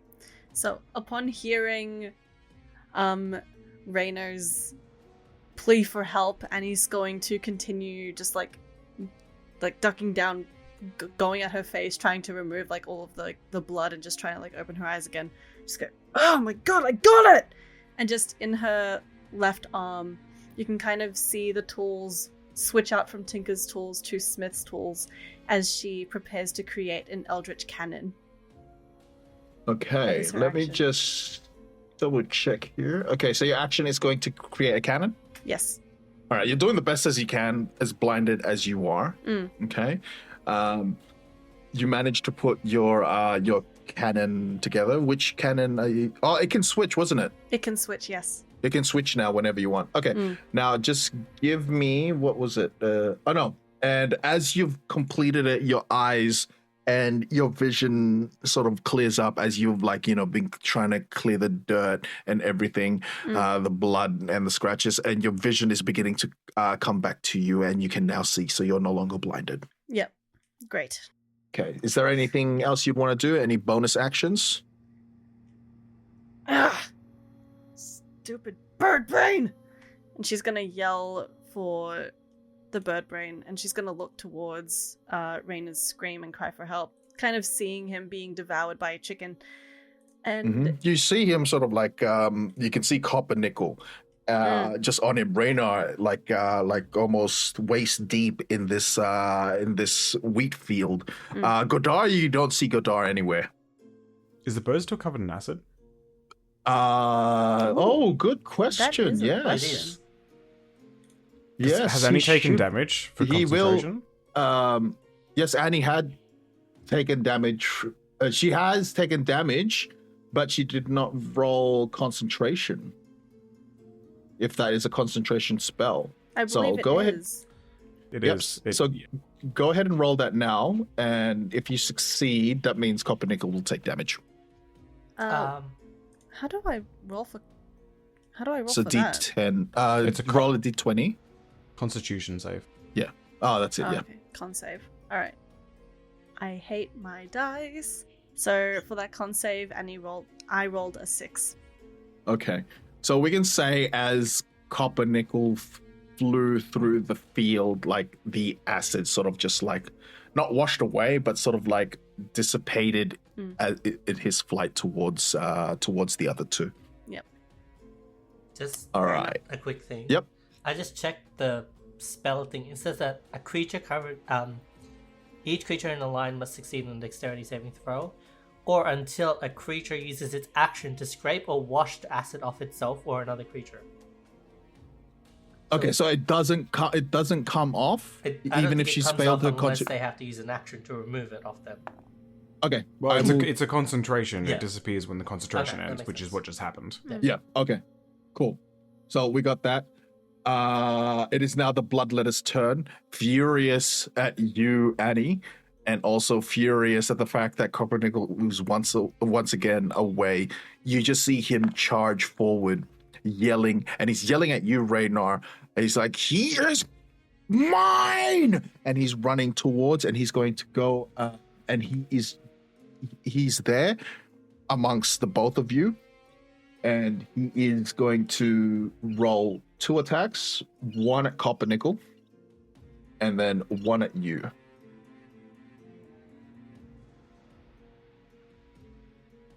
Okay, so does a 16 hit your AC? It does. Someone double check a sickle. Was it a D6 or a D4? 1d4. Yep, okay, so I'll just re-roll that. It is a total of 7 points of damage on you, Rainer. Okay. And see on to Coppernickel. Coppernickel is not looking good, guys. Good. I didn't think he ever looked good. The crowd is cheering, and everybody's going wild at this point. This is an intense fight indeed. And over the sound system, whatever passes as a sound system, the microphone, you all hear a voice which is not DJ Schlipschlorp. I do think it is rather unfair that one can fly and the rest cannot. And you see Coppernickel's wings, the feathers, the ethereal feathers, disappear once more. And as he's not exactly above you, Rainer, but he's close enough that he's sort of like, as the wings disappear, he drops on you. So just give me a quick dexterity saving throw. DC 10. With disadvantage? Not normal? We'll just have it as a normal. Cool. 13. Perfect. So, as you're getting scratched up on the face and everything, and the glimpse through the glimpses of whatever you can see, you see the feathers, the ethereal feathers, sort of disappear, and you feel him immediately drop on you, and you've like just pushed him off you as he sort of rolls and he stands back up, and then he cries out, I've already used my one. You've used your two, actually. I've used two. That's right. I've used two. You bitch, he yells out. And he aims at his gun towards the girl, the young girl in that dress. And he fires his weapon to that direction. And it goes straight towards where it would have hit her straight square in the head, right in the forehead. But the bubble stops the bullet in itself. Gordar, it's your turn. Bloodlet, if you wanted him, then why don't you just kill him already? You hear, what do you think I'm trying to do, you bastards? You spend half of your time attacking our own team, you imbecile. I'll come to you next. I'd like to see you try. He licks his lips. Once again, Pointer and Ringfinger as cast Sorcerer's Burst towards Coppernickel. Yep. Total of 17. Definitely hits. Give me an 8, give me an 8, give me an 8. That's an 8. All right. That's an 8, baby. So that means... That means, with Sorcerer's Burst, if I roll an 8 on the damage, I get to re-roll the dice and add it to that. Go right ahead. So if I roll another 8, I could get even. Yep, Right? ramps up. Perfect. Yay! Come on, 8, 8, 8, 8. 1. I did a 1 again. So it's 9 points of poison damage. All right. So where do you hit him? Square on his center mass once more? Just heading straight for center mass. Okay. As you fire this sorcerer's burst towards him, you see him hit him at the back. And as it hits him towards the back, he turns around and looks at you, Godar. He raises his rifle and he aims it straight towards you. There is a moment of silence within the crowd at this point, waiting for him to take the shot as he collapses. And as he collapses, the crowd goes wild. Oh. You see the old man sign changed once more back to Annie. I love you, Annie. Annie's gonna look to that old man and just say to him, like, try to yell. I can't yell right now, but she's gonna yell to him, put his name instead, and she's gonna point to Goldar. Can't hear you. He's just going, what? Eddie? And it looks like that Coppernickel is down. And you see a few guards now coming out. The wheat field begin to descend back into the ground. The earthy ground now shifts and change back to sand. And everybody is cheering, and you've all won. Thank goodness, finally. I hate birds. Chickens don't count as birds. They may as well have. Oh my god. Annie's going to run over to Coppernickel's body. Mm-hmm. And she's gonna dig into his collar and try and find the little stone needle thingy. Okay. You need to do it quick. Mm-hmm. So you need to, because the guards are now approaching. Yep. So give me both a stealth and investigation.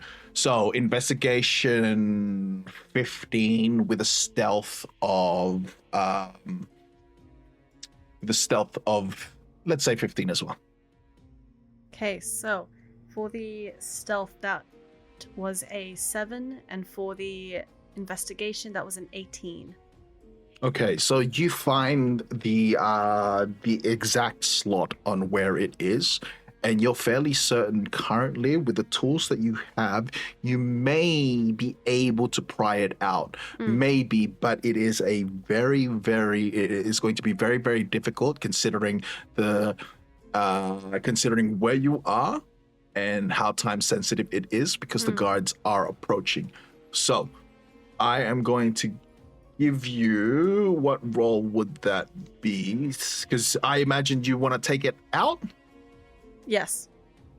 Okay, so not delicacy, delicately wanting to remove this. Need to be quick with your hands, and it is very difficult. So give me a sleight of hand check with a DC of 20. Oh, huh? Mhm.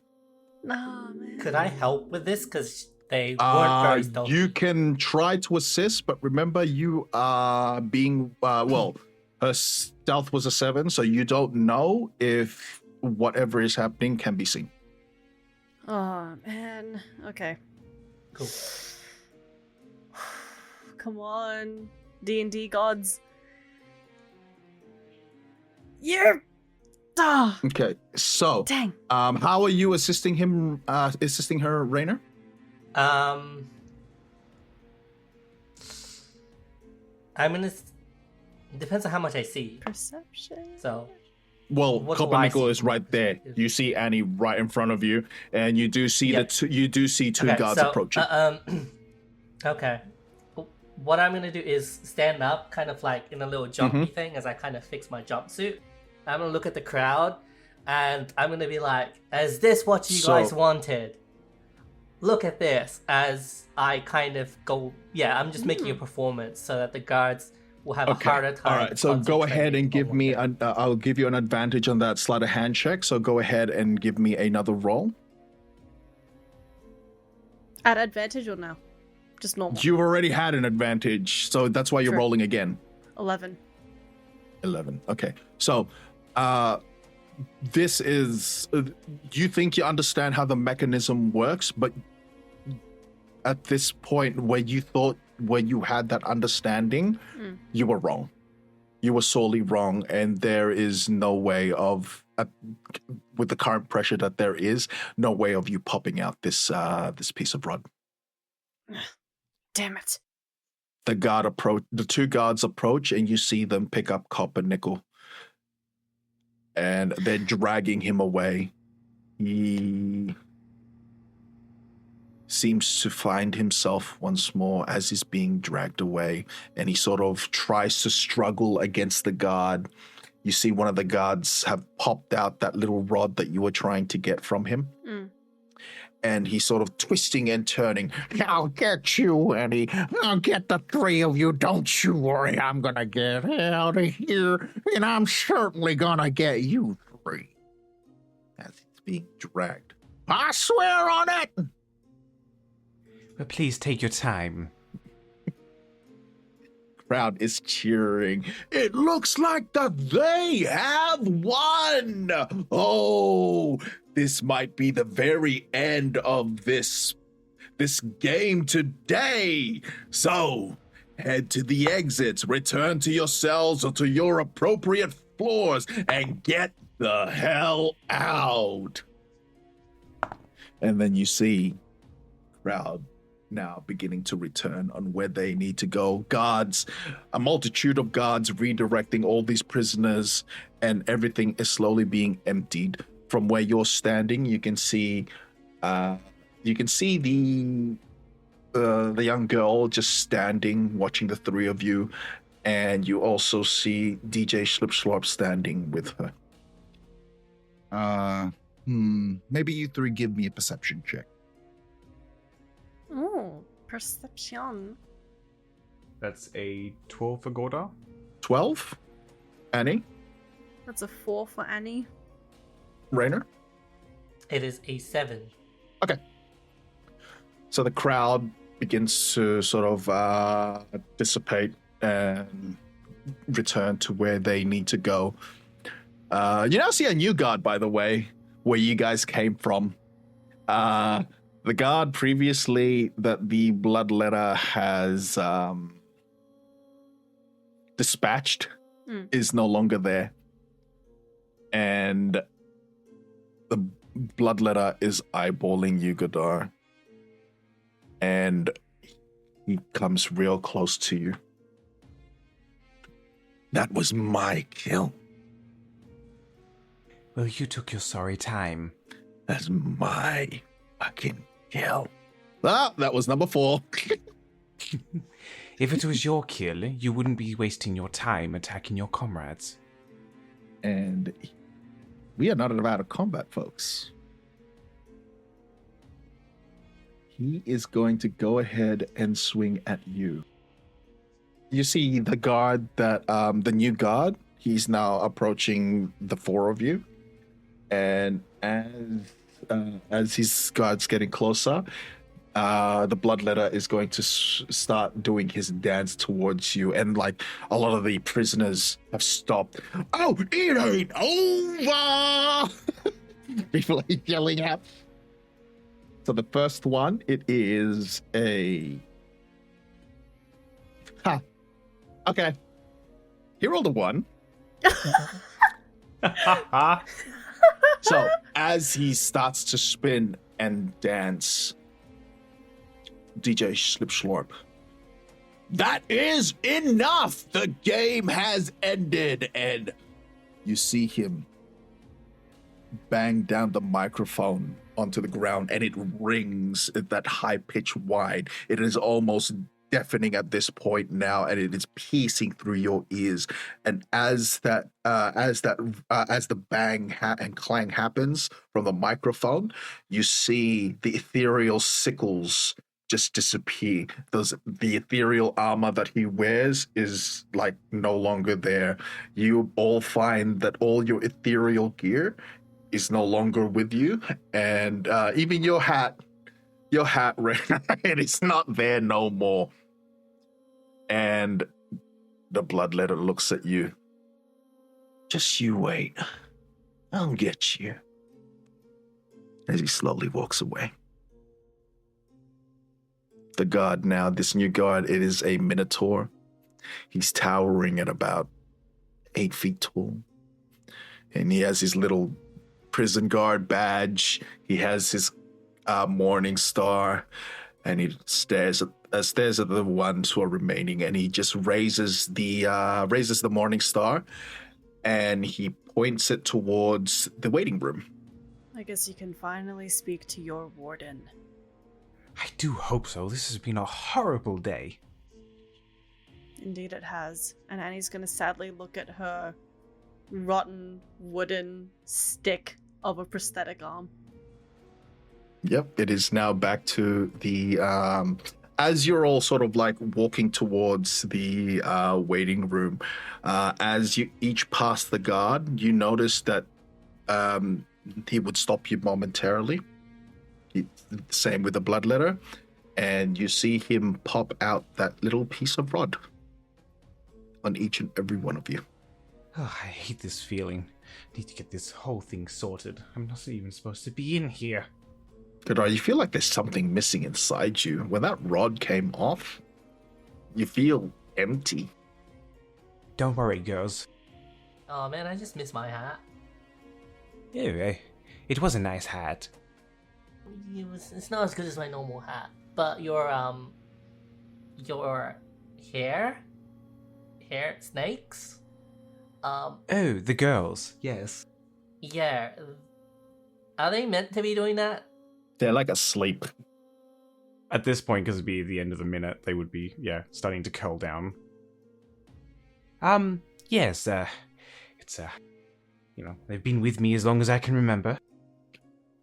You are, you're almost attuned to these snakes of yours, and as soon as the little rod had been removed, a lot of the snakes now, you feel what they're feeling, and they feel rather lethargic. Very, very tired, very minimal movement, and almost in a state of torpor. You all return to the room. The gate shuts once more. And we're going to take an ad break. Ad time! Are you hankering for a new outfit? Can find what you need for that one important appointment. Need to be inconspicuous. Then come on down to South Short and look for me shack. We don't only have shirts, we have pantaloons, we have socks, coats, shoes, and all the shiny tinkery things you could ever need. And for the ladies, we haven't forgotten about you. We have dresses and heels and handbags galore. Are you concerned about the booty you may lose? Then worry not, for we are always having a grand sale. So what do you say, me hearties? Come on down to Sailor Seamus's Seaside Shirt Shack and get yourself a new look. And receive your very own free shirt, courtesy of me, Seamus. So you all make your way towards the waiting room as each of those rods are removed from your neck shackles or neck braces, and you find yourself once more in the waiting room. You see that there are no longer is there the broken chairs, and no longer is there the crappy wooden coffee table. It seems that this waiting room in itself has been completely rearranged. There is now a sitting desk.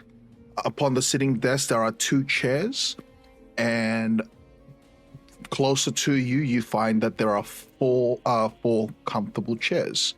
And you can now see more guards in here, where earlier there was only the one. There are now an additional 4 more guards. So currently there are a total of 5 guards in here.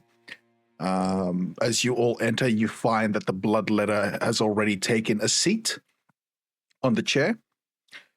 And the gate behind you closes. And there is just silence in the room. And he's going to sit down next to the bloodletter. Okay. So let's just say that the both of you have taken the 2 middle seats. Oh. Okay, yeah, sure. Okay. So there are now 2 free seats on each end. Rainer is going to sit next to the bloodletter because he knows that Gordon is having a little bit of a spat with him. And he's gonna be like, you stabbed me. To the bloodletter. You're lucky I didn't eat you. Mm-hmm.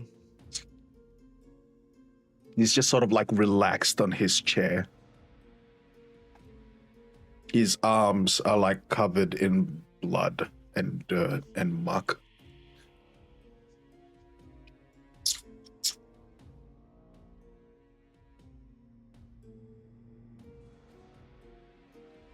And he's going to cough amidst the silence.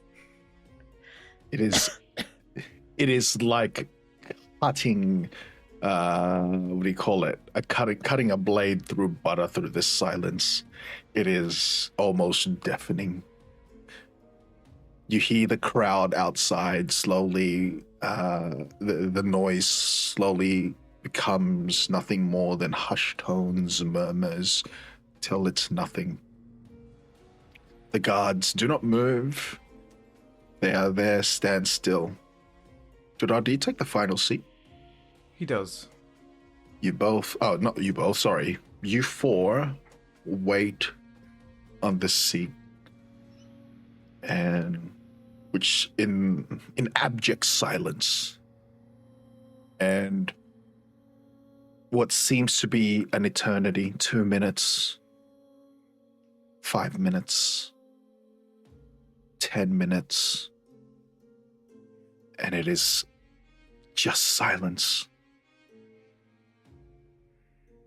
Rainer is gonna break that silence, and he's gonna be like, for someone who says that they're going to beat and eat people, and he wants all the bad guys, you haven't killed or shot any of these people that from before.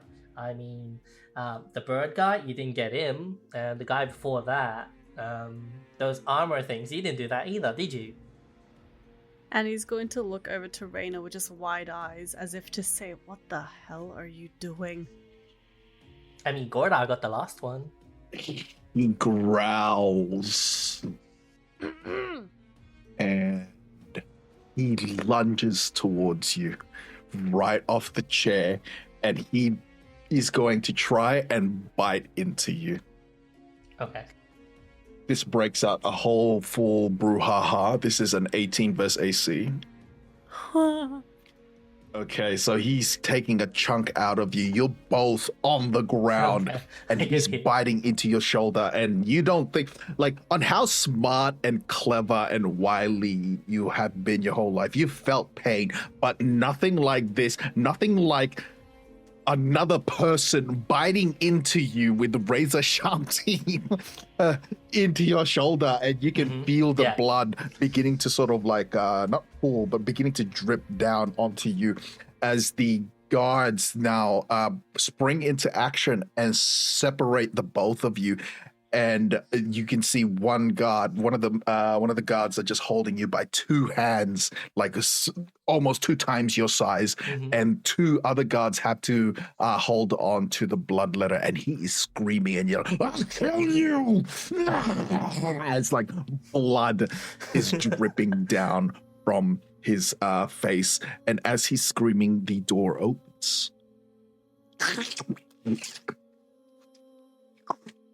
As DJ Slipschlorp, the warden, slides in. What is happening here? Fighting with amongst yourselves at sea.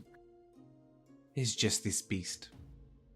And behind him in tow is that young lady once again in that dress, and you can see DJ Slipschlorp sort of slides across the ground, and it is. Seeing him now in full, his amorphous sort of form with that beholder's skull floating inside of him. His body almost changes shape here and there to rotund and skinny as he moves. His arms, well, or what you can pass as arms, or what he passes for arms, you can see it drips and it globs as he slides towards one of the chairs and he takes a seat, you presume. That it looks like he's taking a seat. And the young girl just gently walks and also takes a seat. Yes, that is certainly one animal. And she sort of tidies herself up. And DJ Slipslop, let's make sure that we keep that one in check. And so the guards are now firmly, 2 of the guards are now firmly holding onto him. That one can take his seat once more. The guard lets go of you, Raynor. Raynor kind of just grips onto his shoulder. He's like, just a question. You with the pigtails, how old are you? You will not address me unless I address you. Please take your seat. Okay, cool. You're old enough. This fuck. That's your one. And then he just takes his seat. Oh my god. So you take your seat. Now, we all know that this game, you garner a favor. With your favor of staying here, you get 1. So what is it that you desire? Well, Warden, I don't understand why I had to go through that whole gauntlet to even get a meeting with you. Do you know who I am? Do you know my father? Do you mean the very same man that threw you in here for the wolves to eat? He did not throw me in here. I beg to differ, little boy. I am innocent, and so is my father. There was a misconception and misunderstanding. His arm goes inside of himself.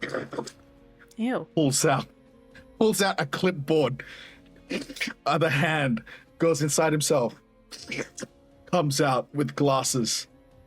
Puts them on. Even though he doesn't have eyes, and he's looking at the clipboard. Yes, I have all the information on you, and it seems to me that you are in the right place. If you say If what you say is true, then dear old daddy used you as the scapegoat because he is no longer in the city. What? No, that cannot be. My father would not leave this city. Oh, dear old daddy ain't here no more. No, you must be mistaken. Godel. Unfortunately, he is telling the truth. You now know who she is, and you've been in certain circles with this young lady. You haven't really interacted with her or spoken with her in the past, but you most definitely know that this is Glimmer Delacroix. Well, Madame Delacroix, I still believe that you must be mistaken. My father will not leave the city. Have it your way. What is your favor? My favor is to get out of this prison. I do not belong here. Oh, I am so sorry, Godard, but that is one favor we cannot fulfill. You see, This is not a favor. I am an innocent man. I should not be in here. I'm sorry to say, but ain't nobody in here is innocent. So, what else can I do for you as a favor to make yourself far more comfortable than you normally are? You only get one. Kind of looks off into the distance, ignoring the conversation now. And you, Flip Fingers, do you have anything you'd like to make yourself a bit more comfortable down here? My arm. Tall order. Oh, Madame Delacroix, is that something that we can do? I shall consider it. And, you. Yeah. The one that had the fancy little hat on. Present. Ow. Ow. You are absolutely filthy. What? Yeah, well, getting bitten will do that to you. Favor. So you said we can't escape? I mean, not escape, get released early. That is out of the question. You come in and nobody comes out. What would you recommend as a abject authority on these kind of things? A lot of people ask for a lot of things. Some favors call for certain favors for the outside to make some of the people that they care and love comfortable. Some people ask for a nice cushy place here. Have a bit of control, have a bit of little slice for themselves. Monsieur Warden, I do have an idea for this for. I see. Yes. I have watched you perform quite well. And perhaps there is a way that I can let you all out temporarily. Will this be amicable for the four of you? Stretch your legs, so to speak. When you say temporarily, do you mean like in what kind of time frame? Because temporary could be temporary for like a lot of people, but it could be like a long time for other people. You get what I mean? Like, I live a long time. For as long as I live, I can stay up. For as long as you live. But you will be within my services. Doing what? I cannot say just now, but I need to show know. that this is something that you are all interested in. And you see the bloodletter struggling. Yeah, I want in! And you see her sort of just look at the bloodletter himself. Oh, so you would like to go and enjoy a little bit of freedom on a leash, is that right? Yes! And he's like trying to break free from these two guards. And at this point now, Raynar, do you notice that whatever power that DJ Schlipschlorp has within the confines of this prison does not seem to matter to her. In fact, it seems like that she has more power over him. Give him a shackle, she yells out, and another guard comes out, and in this guard's hand you can see the same sort of shackle that you all have.